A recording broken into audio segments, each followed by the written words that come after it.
What's good, YouTube? So welcome back to another video. Today we're just going to be walking around, just finding random cool spots to shoot here with Jessie from Stone Street. And yeah, honestly, I'm keen to test out these two. We've got my last roll of gold 200 and we've got a fresh roll of Portra 400 to shoot.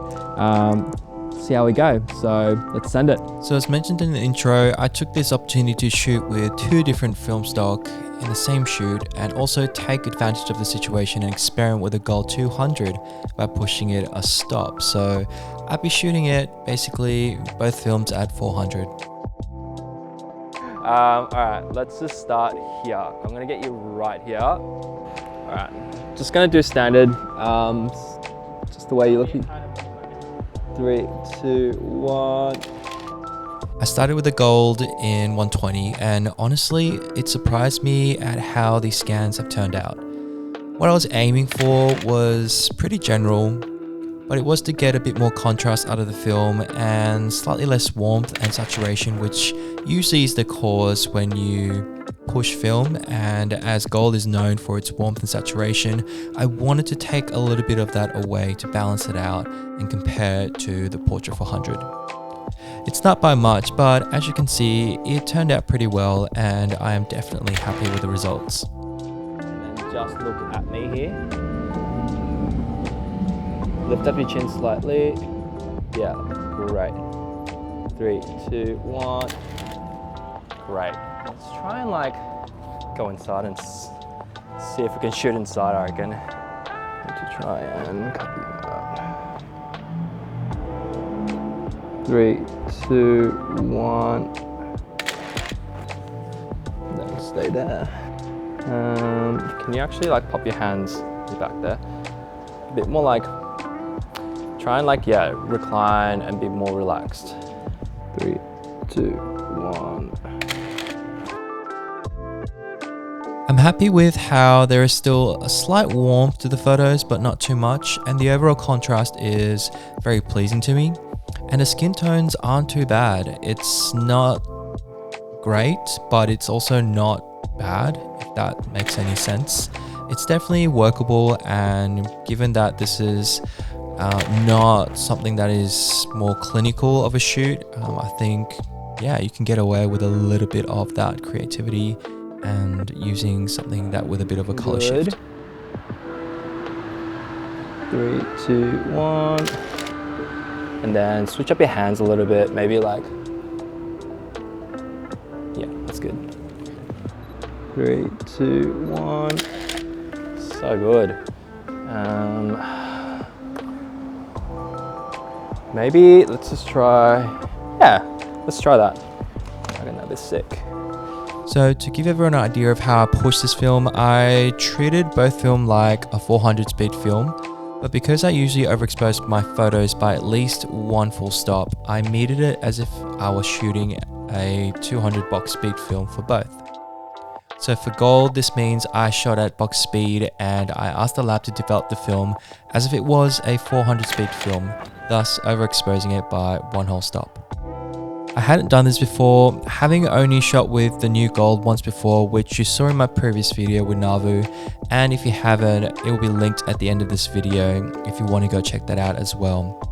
So it really was me applying some general knowledge about shooting and processing and hoping it would get me a similar result to what I had in my head, and it's turned out pretty close. Cool. That's that roll done.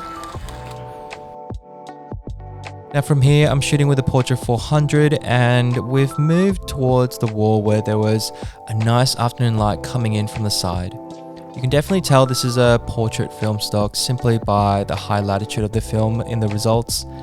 In hindsight, I wish I had taken the same photo with my last shots of gold and my first shot of the Portra, so you can see the difference directly, but I didn't think of it at the time. And I think you can still see a general comparison of difference between the two film stock, and I'll definitely have to make it another video in the future directly comparing the same photo from two different rolls. Tilt back slightly that way. Yeah, that's good, man.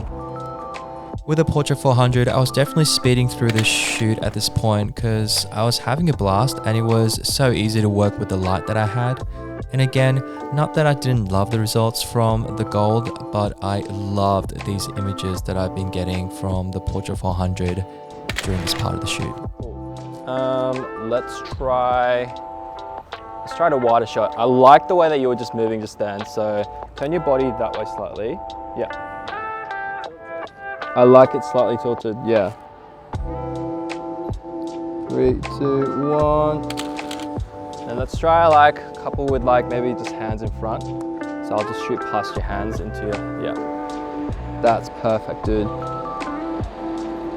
3, 2, 1. And then, yeah, let's try that. So tilt your head up for me slightly, yeah. 3, 2, 1. Love those. Try and sit on the ground there for me. 3, 2, 1. Cool. Let's try one completely backlit. So I'm gonna get you to turn and face the wall. Let's put your hands over your mouth, just like, yeah. Maybe a bit lower. 3, 2, 1.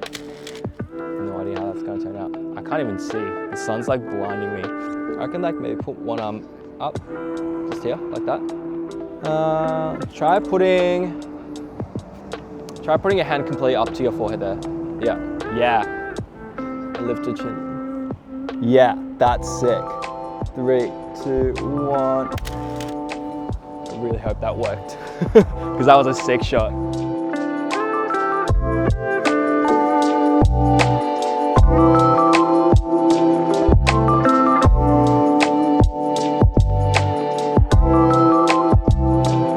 So after shooting a little bit in our original location, I thought we should change it up and change up Jessie's outfit and walk around the streets to find a good light somewhere else with a change of scenery to take the rest of the images.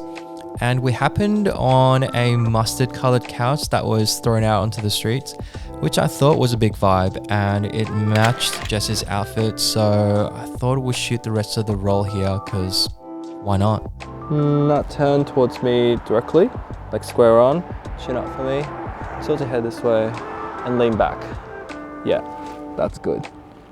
So overall, this was a fun shoot. It definitely was an experiment that I blindly decided to do, which ended up being a pleasantly rewarding experience for me.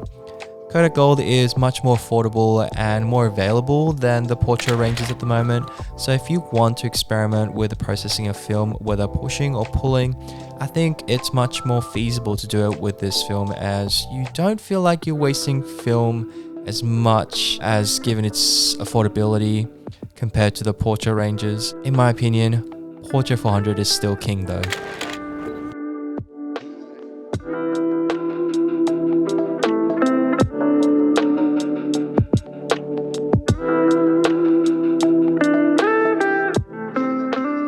Alright guys, well that's it for today's shoot. Thanks for coming along for another behind the scenes. Excited to see the scans, and I'll list everyone below, including Jessie, so you can go check out his stuff. And yeah, until next time, if you love this video, would love for you to like the video and subscribe so you can keep up for future projects.